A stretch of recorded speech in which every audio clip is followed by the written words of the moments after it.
24 ore di sciopero generale nazionale di tutti i settori pubblico e privato che inizierà in tutta Italia dalla mezzanotte di oggi fino alla stessa ora di domani, proclamato da USB e da tutti i sindacati conflittuali.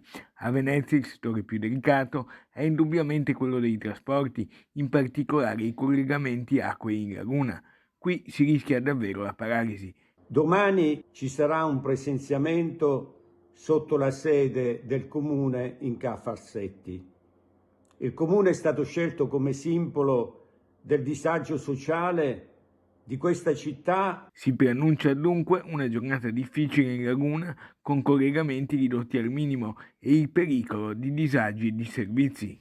Trasporto pubblico veneziano che è stato abbandonato dalla politica veneziana, viene esternalizzato, trasporto pubblico che scippa praticamente il salario dei lavoratori in una città e nell'ambito di un trasporto molto particolare, perché si viaggia non su strada, ma si viaggia sui battelli e sul mare.